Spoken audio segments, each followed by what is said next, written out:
Welcome students. আমরা সর্বজনীন প্রাথমিক শিক্ষা করছিলাম।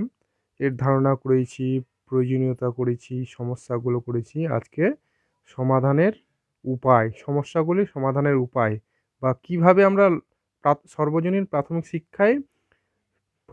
প্রাথমিক শিক্ষার লক্ষ্যে পৌঁছাতে পারবো।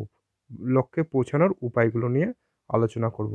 এটা বা কী পদক্ষেপ গ্রহণ করলে আমরা এর সমাধান করতে পারবো।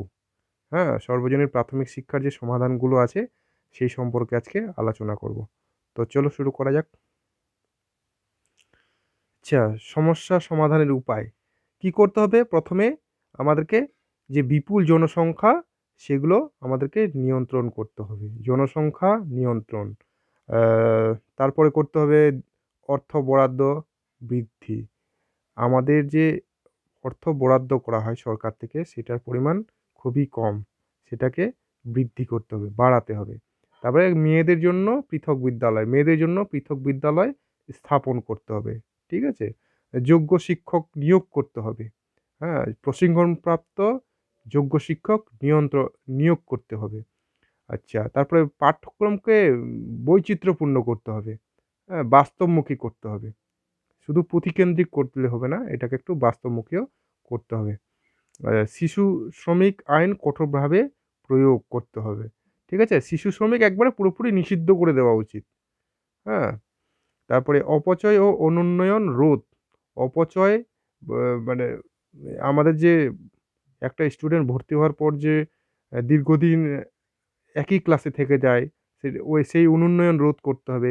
তারপরে হয়তো অ্যাডমিশন নিল, তারপরে তার তাকে যে বই দেওয়া হলো, খাতা দেওয়া হলো বা অন্যান্য ফ্যাসিলিটি দেওয়া হলো, আ সেগুলো সে গ্রহণ করার পর স্কুলেই আসছে না। তাহলে ওগুলো সরকারিভাবে যে অর্থ ব্যয় করা হলো, সেটার অপচয় হচ্ছে। সেটাকে রোধ করতে হবে। আ ছেলেদেরকে স্কুলমুখী করতে হবে। হুম? এবং সে যেন পরবর্তী ক্লাসে উত্তীর্ণ হতে পারে, তার ব্যবস্থা করতে হবে।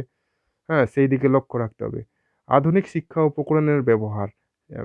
শিক্ষা উপকরণ মানে শিক্ষাদানের যন্ত্রপাতিগুলো আধুনিক করতে হবে। ঠিক আছে? শুধু চক, ডাস্টার, ব্ল্যাকবোর্ডে পড়ে থাকলে আমাদের হবে না। হুম? পরিকাঠামোগত উন্নয়ন। আরো মানে এই যে পরিকাঠামো বলতে এইসবগুলোকেই বোঝানো হয়, শিক্ষার উপকরণ। হ্যাঁ? তারপরে আরো শ্রেণীকক্ষ, হ্যাঁ? জলের ব্যবহার, উম জলের উৎস ঠিক করতে হবে। বাথরুমের ব্যবস্থা ঠিক করতে হবে, এইসব। হ্যাঁ? প্রতিবন্ধীদের জন্য ব্যবস্থা করতে হবে। এইসব পরিকাঠামোকে বলা হয়েছে। তো এগুলোকে আরো মানে কোয়েশ্চেন কিভাবে আসে, এখান থেকে কোয়েশ্চেন কিভাবে হয়, সেগুলোর আমরা সমাধান করব।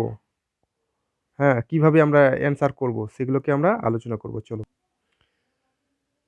আচ্ছা, কোয়েশ্চেন আছে, যেমন ধরো যে সর্বজনীন প্রাথমিক শিক্ষার লক্ষ্যে পৌঁছানোর যেকোনো ৪ টি গুরুত্বপূর্ণ গুরুত্বপূর্ণ পদক্ষেপ লেখো। এটা ৪ নম্বরের আছে এখান থেকে কিন্তু কোয়েশ্চেন। ঠিক আছে? তাহলে আমরা পয়েন্ট করব, সর্বজনীন প্রাথমিক শিক্ষার লক্ষ্যে পৌঁছানোর পদক্ষেপ এভাবে। হুম? না হলে পয়েন্ট করতে পারি যদি কোয়েশ্চেন আসে অন্যভাবে, যে সর্বজনীন প্রাথমিক শিক্ষার উদ্দেশ্যে পৌঁছানোর উপায়। উদ্দেশ্যে পৌঁছানোর যেকোনো ৪ টি উপায় লেখো। এরকম যদি কোয়েশ্চেন আসে, তাহলে এটা এইভাবে পয়েন্ট করব। সর্বজনীন প্রাথমিক শিক্ষার উদ্দেশ্যে পৌঁছানোর উপায়। বা সর্বজনীন প্রাথমিক শিক্ষার যদি সমাধানের উপায় আলোচনা করো, তাহলে এখানে পয়েন্ট করব সমস্যা সমাধানের উপায়।